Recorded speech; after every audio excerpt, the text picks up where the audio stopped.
Hello students, तो welcome once again. और आपका स्वागत है हमारे यूट्यूब चैनल एशियाई नीति में। एंड दिस इज योर चंचल कुलदीप। तो मैं आपके साथ जुड़ा हूँ बायोलॉजी के आपके फंडे क्लियर करने के लिए। तो हमने स्टार्ट कर रखा है क्या, सेल बायोलॉजी। तो सेल बायोलॉजी में हमने क्या है कि अभी तक 3 लेक्चर अपलोड कर दिए। तो मुझे उम्मीद है कि आपको लेक्चर समझ में आ रहे होंगे। तो हमने पिछले लेक्चर में देखा था सेल थ्योरी के बारे में। तो सेल थ्योरी में हमने देखा था कि किन्होंने कौन कौन से साइंटिस्ट थे, क्या क्या उसके अपवाद थे और क्या कमी थी उसमें। ठीक है, तो आज हम स्टार्ट करने जा रहे हैं साइज एंड शेप, कोशिका की आकार व आकृति को। ठीक है, तो आप हेडिंग डालिए size and shape of the cell.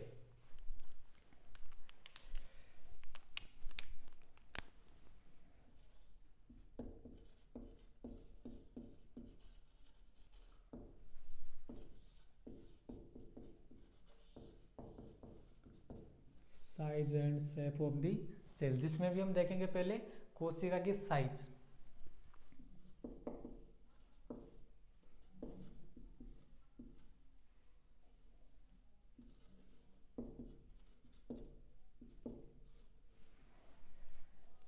ठीक है। साइज ऑफ सेल, देखो हमने जो सेल है वो सेल का देख लिया कि सेल थ्योरी क्या थी, वो सारी की सारी। अब हम ये देखना चाहते हैं तो देखो अलग अलग जीव है, अलग अलग जीवों में भी देखो अलग अलग ऊतक होते हैं। तो क्या उन ऊतकों में जो कोशिका पाई जाती है या अलग अलग जीवों में जो कोशिका पाई जाती है, क्या सभी कोशिकाओं का आकार क्या सेम होता है क्या? ठीक है, तो ऐसा नहीं है कि अलग अलग ऊतकों में और अलग अलग जीवों में क्या होता है कि कोशिका का आकार भी क्या होता है, अलग अलग। तो देखो किसी का बड़ा होता है, किसी का छोटा होता है आकार। तो पहले देखो, पहले वायरस, पहली बात तो ये सेल ही नहीं है, लेकिन फिर भी आप क्या देख लो, इसका आकार तो देख लो कितना क्या होता है कि एनसीईआरटी में दे रखा है। अब एनसीईआरटी में अगर आप लाइनों में देखने चलोगे तो आपको नहीं मिलेगा, लेकिन अगर आप डायग्राम में इसको ढूंढोगे तो वायरस का आकार जो आपको अच्छी तरह से मिलेगा। तो वायरस का जो आकार होता है वो होता है 0.02 से लेकर के 0.2 माइक्रोमीटर। देखो यहाँ पर जो भी मैं आकार लिख रहा हूँ उसकी यूनिट क्या रहेगी, माइक्रोमीटर। तो ये वायरस का आकार है 0.02 से लेकर के 0.2 माइक्रोमीटर। ठीक है, तो ये एक नंबर पर है। दूसरे नंबर पर हम देखें PPLO, PPLO। तो इसकी फुल फॉर्म होती है प्लूरो न्यूमोनिया, प्लूरो न्यूमोनिया। ये प्लूरो, ये पी न्यूमोनिया नहीं है, न्यूमोनिया के यहाँ पर पी क्या है, साइलेंट। तो pleuropneumonia like organism, pleuropneumonia like organism. जो इसकी साइज है वो होती है 0.1 माइक्रोमीटर, 0.1 माइक्रोमीटर। ठीक है, तीसरे नंबर पर है माइकोप्लाज्मा, माइकोप्लाज्मा। अब जो माइकोप्लाज्मा की जो साइज होती है वो होती है 0.3 माइक्रोमीटर। ठीक है, लेकिन मैं आपकी जानकारी के लिए एक बता दूं एक बात, कि जो एनसीईआरटी है उसमें एक लाइन लिख के रखी है कि सबसे छोटी कोशिका कौन है, माइकोप्लाज्मा। ठीक है, सबसे छोटी कोशिका है माइकोप्लाज्मा। लेकिन आपको यहाँ पर देखो साइज में देखोगे तो साइज में तो देखो पीपीएलओ छोटी दिख रही है, वायरस तो वैसे तो सेल ही नहीं है। लेकिन मान लो कि ऑप्शन में आ गई ये पीपीएलओ भी आ गया और माइकोप्लाज्मा भी आ गया, तो पूछा जा रहा है कि छोटी कोशिका कौन सी इनमें। तो एनसीईआरटी के अकॉर्डिंग तो आंसर क्या जाना चाहिए, माइकोप्लाज्मा, क्योंकि वहां पर लिख रखा है कि माइकोप्लाज्मा क्या है, सबसे छोटी कोशिका। लेकिन अगर आप ऐसा करोगे तो आपका क्वेश्चन हो जाएगा क्या, गलत। क्यों? क्योंकि सबसे छोटी कोशिका तो यही है, स्मॉलेस्ट सेल, स्मॉलेस्ट सेल। क्यों? क्योंकि जो पीपीएल हो वो एक प्रकार का क्या है, माइकोप्लाज्मा ही है। माइकोप्लाज्मा क्या है, बैक्टीरिया का एक ऐसा ग्रुप है जिनमें क्या होती है, सेल वॉल एब्सेंट। तो ये माइकोप्लाज्मा जो क्या होता है, एक तो प्रोकैरियोटिक होता है, प्रोकैरियोट्स है, प्रोकैरियोटिक सेल। और इनमें क्या होती है, cell wall absent, cell wall क्या होती है, एब्सेंट होती है। तो ये माइकोप्लाज्मा ऐसे बैक्टीरिया ग्रुप जिनमें सेल वॉल एब्सेंट होती है। और उसी माइकोप्लाज्मा में कौन आ रहा है, पीपीएलओ। तो मैं अगर ऐसे बोलूं कि सभी पीपीएलओ क्या है, माइकोप्लाज्मा, तो ये स्टेटमेंट क्या रहेगा, एकदम करेक्ट। लेकिन मैं ऐसे बोलूँ कि सभी माइकोप्लाज्म में क्या है, पीपीएलओ है, तो ये स्टेटमेंट क्या है, रॉन्ग। तो अगर आंसर क्वेश्चन में आ जाए कि सबसे छोटी कोशिका कौन है और दोनों ऑप्शन दे रखे हैं, तो आपको आंसर में पहले कौन लगाना है, स्मॉलेस्ट सेल पीपीएलओ। लेकिन अगर पीपीएलओ नहीं है तो फिर आंसर में आपको क्या लगाना है, स्मॉलेस्ट सेल, ये 2 नंबर पर लगाना है, स्मॉलेस्ट सेल। और यही जो है वो कहाँ पर लिख रखा है, एनसीईआरटी में, एनसीईआरटी सबसे छोटी कोशिका। तो सबसे छोटी कोशिका माइकोप्लाज्मा नहीं, वो कौन है, पीपीएलओ, जो वो माइकोप्लाज्मा होता है एक प्रकार। अब अगर पीपीएलओ की जो साइज है अगर आप ढूंढोगे किताब में, तो ये किताब में अगर आप देखोगे इसको तो आपको थोड़ी प्रॉब्लम तो आएगी, लेकिन ये लाइनों में मिलेगा नहीं आपको। क्यों, क्योंकि जो एनसीईआरटी की लाइन है वहाँ पर नहीं लिख रखा। तो एनसीईआरटी की जो साइज और जो शेप वाला जो टॉपिक है उसके आगे क्या है कि पेज के ऊपर ही पूरी इस कोने में एक सेल का क्या दे रखा है, डायग्राम। उस डायग्राम के साथ साथ कुछ सेल है उनका क्या दे रखा है कि साइज भी दे रखा है। तो उस डायग्राम में आपको मिलेगा किसका, पीपीएलओ का साइज। ठीक है। अब चौथे नंबर पर है बैक्टीरिया, जीवाणु बोलते हैं इसको हिंदी में बैक्टीरिया। तो जीवाणु की जो शेप साइज वो होती है 1 से 2 माइक्रोमीटर से लेकर 3 से 5 माइक्रोमीटर। ठीक है, 1 से 2 माइक्रोमीटर से 3 से लेकर के 5 माइक्रोमीटर।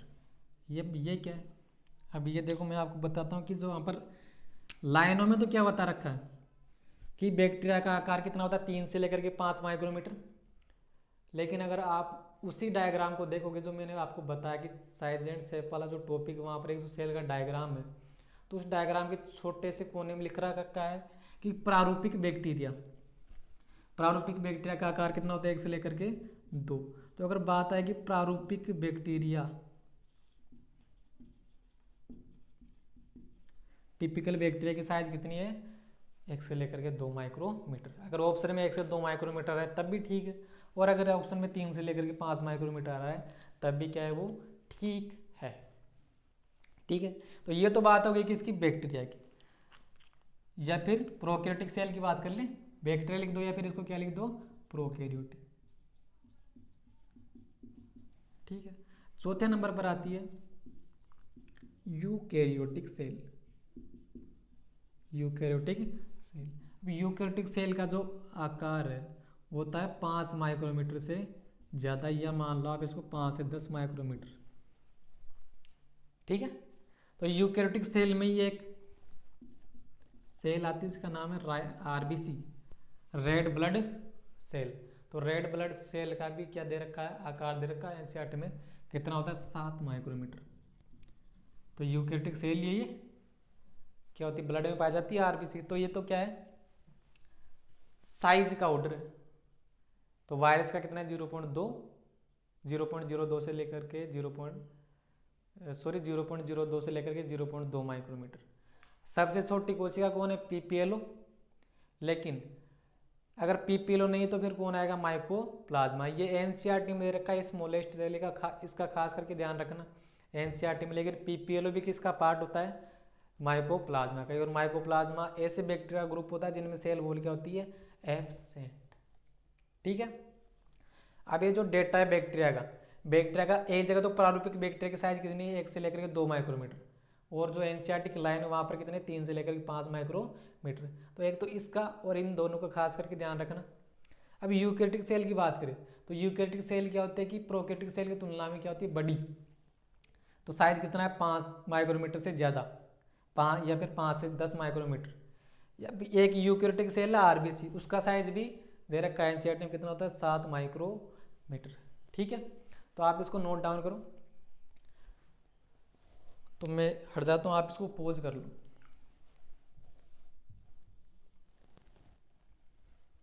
ठीक है, अब देखो कुछ हम यूकैरियोटिक सेल के बारे में, मैं कुछ एक आपको पॉइंट बता देता हूँ यूकैरियोटिक सेल के बारे में।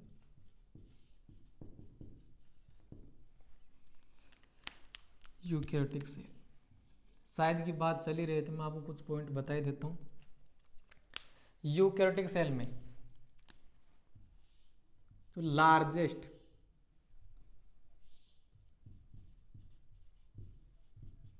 एनिमल सेल, दिख रहा है इधर? लार्जेस्ट एनिमल सेल कौन कौन होती है? Egg of ostrich, egg of ostrich मतलब शुतुरमुर्ग का अंडा, ये सबसे बड़ी एनिमल सेल होती है। अगर लॉन्गेस्ट की बात करें, लॉन्गेस्ट एनिमल सेल, तो वो कौन होती है? न्यूरॉन। सबसे बड़ी सेल की बात की जाए तब तो वो कौन है? शुतुरमुर्ग का अंडा, एग ऑफ ओस्ट्रिच।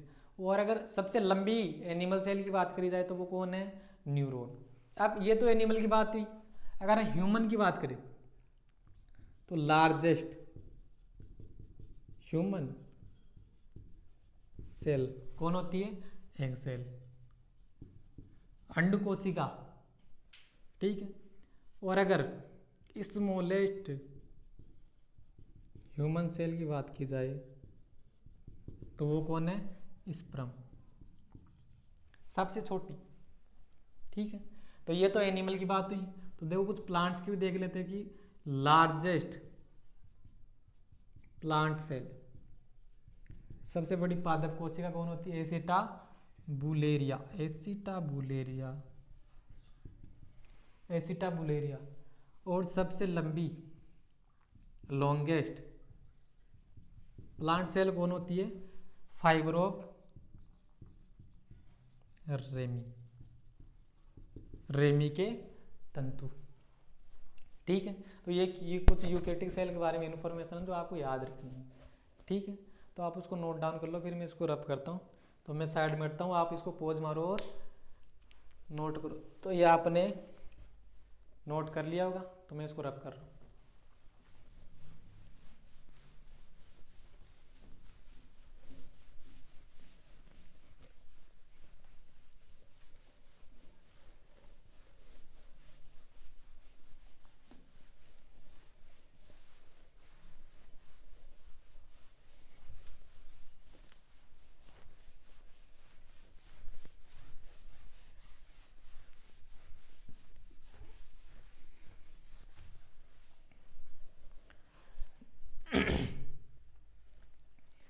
तो देखो ये तो बात हुई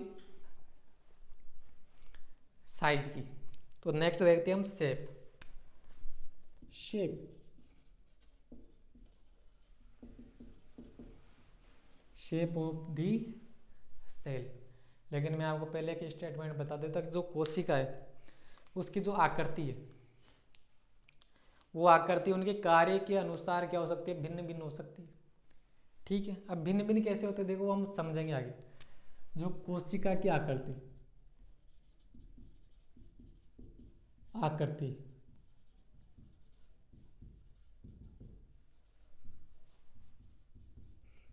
कार्य के अनुसार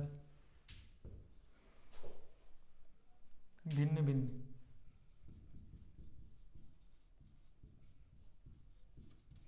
हो सकती है। अगर आपको बोर्ड में दिखाई नहीं दे रहा है तो मैं बोल देता हूँ, आप लिख लो कि जो कोशिका की आकृति है वो उनके कार्य के अनुसार क्या हो सकती है? भिन्न भिन्न, ठीक है। जैसे देखते हैं कि हम कैसे। पहले एग्जाम्पल लेते हैं कि हम आरबीसी का रेड ब्लड सेल, आरबीसी का रेड ब्लड सेल। तो रेड ब्लड सेल की आकृति कैसी होती है? Biconcave, by concave and round, by concave and round. By concave and round कैसे? कि बाई कॉनकेव होती है ऐसे, ठीक है। ये तो क्या है? बाई कॉनकेव, द्विवीय अवतलाकार हिंदी में बोले तो। अगर मान लो कि मैं कोशिका ये ऐसी है, इसको पकड़ करके ऐसे घुमा दूँ तो आप इसको सामने से देखोगे तो आपको कैसे दिखेगी? ये राउंड दिखेगी ऐसे, ठीक है। तो बाई कॉनकेव एंड राउंड। देखो बाई कॉनकेव और राउंड क्यों है? अब आरबीसी वो पाई जाती है कहाँ पर? ब्लड में। अब आरबीसी का काम क्या होता है? ब्लड में से O2 का ट्रांसपोर्ट करना।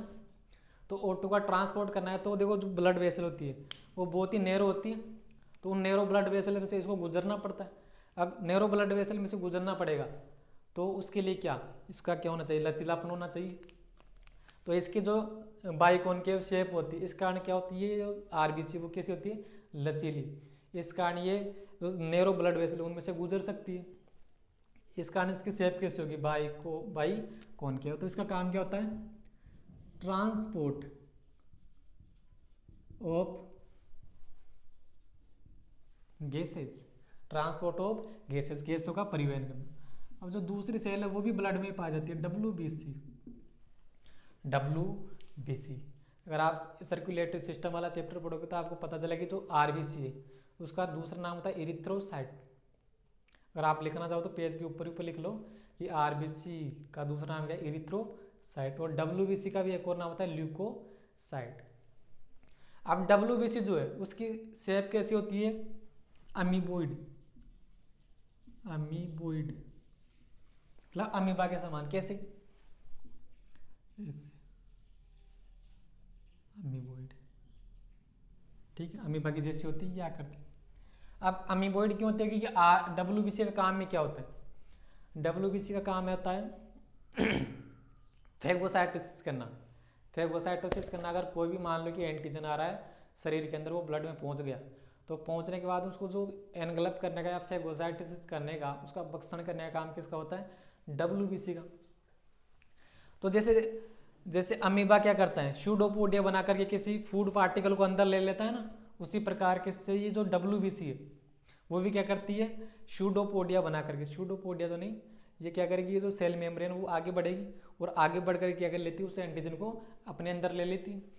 तो इसका काम क्या है, फेगोसाइटोसिस। फेगोसाइटोसिस, तो इसका काम फेगोसाइटोसिस है।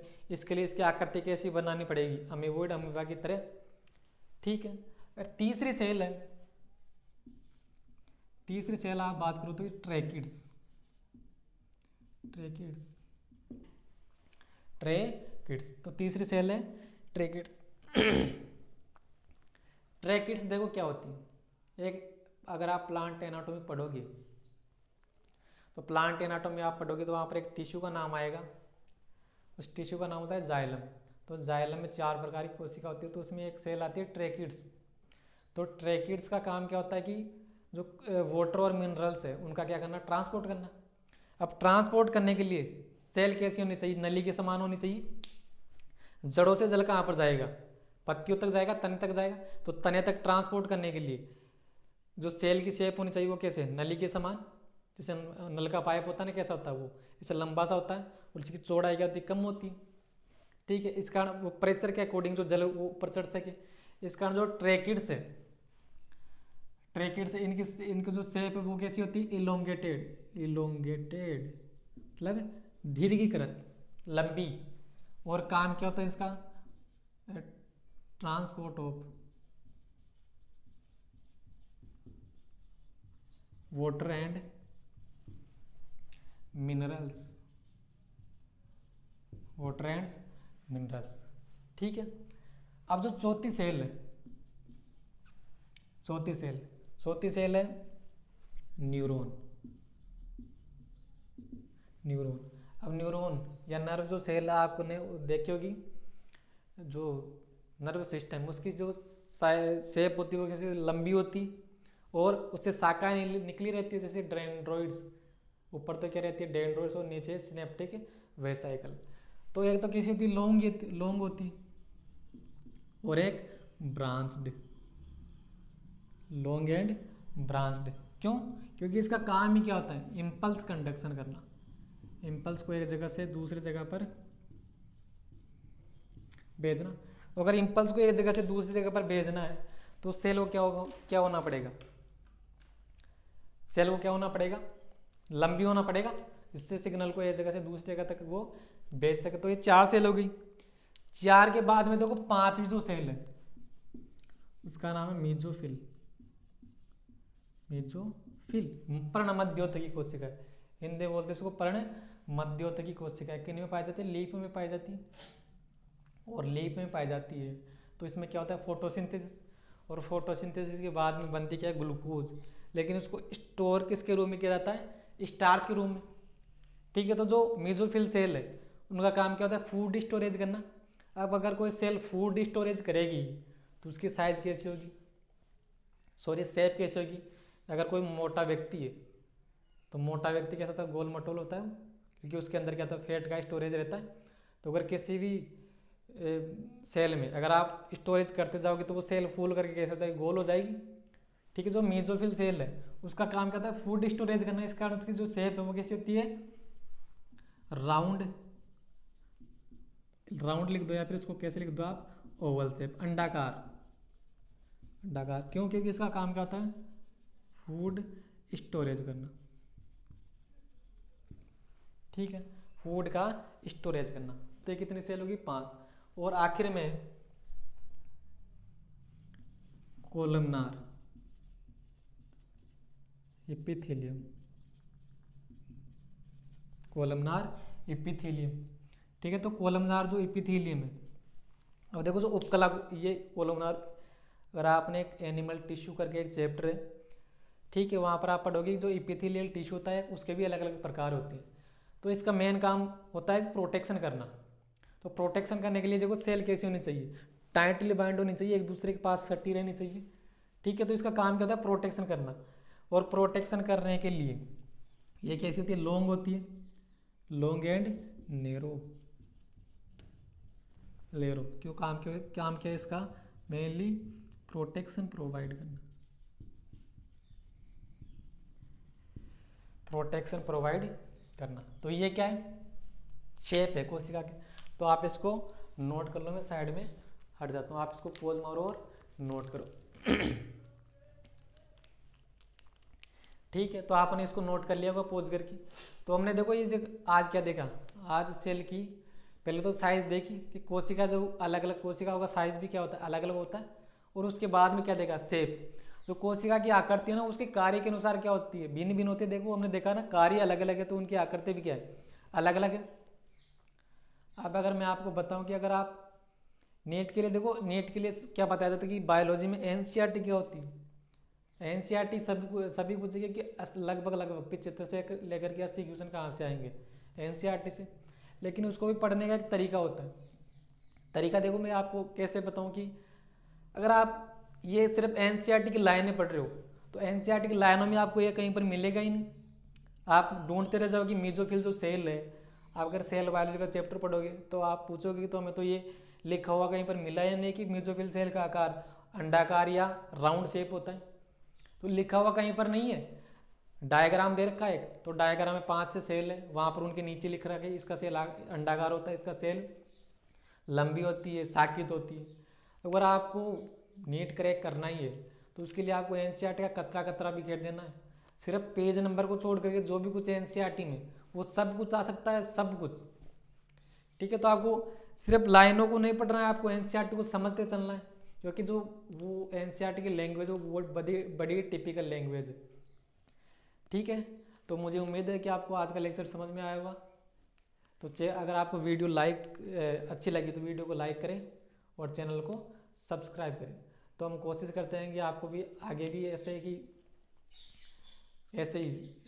ये जो कंटेंट अपलोड करते रहिए। जो आपको कंटेंट दिया जा रहा है वो एग्जैक्ट क्लासरूम कंटेंट है, जो कि क्लासरूम में लिखाया जाता है, ऑफलाइन क्लासरूम में।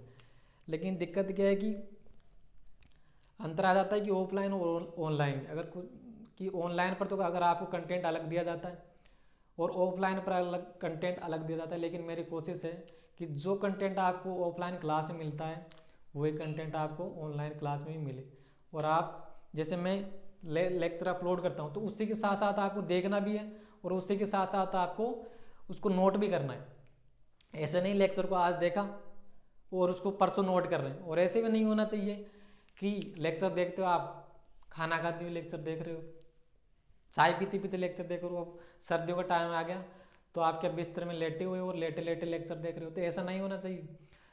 ऑफलाइन ऑफलाइन और ऑनलाइन का यही तो एक अंतर है कि ऑफलाइन में जो बच्चा होता है वो सामने टीचर के सामने होता है, उसको कंट्रोल करके रखा जाता है। लेकिन ऑनलाइन में कोई देखता तो है नहीं। तो वैसे तो प्लेटफॉर्म तो अच्छा है लेकिन सिर्फ गड़बड़ कहाँ पर हो जाती है, स्टूडेंट गड़बड़ करता है। अगर वो पंक्चुअल नहीं रहेगा अपने कार्य के अकॉर्डिंग तो क्या होगा, फिर आपको परिणाम अच्छी तरह से आपको पता ही है। ठीक है, तो उम्मीद है आप मैं जो पढ़ा रहा हूँ आपको समझ में आ रहा होगा। ठीक है, तो मिलते हैं अगले लेक्चर में। Thank you very much.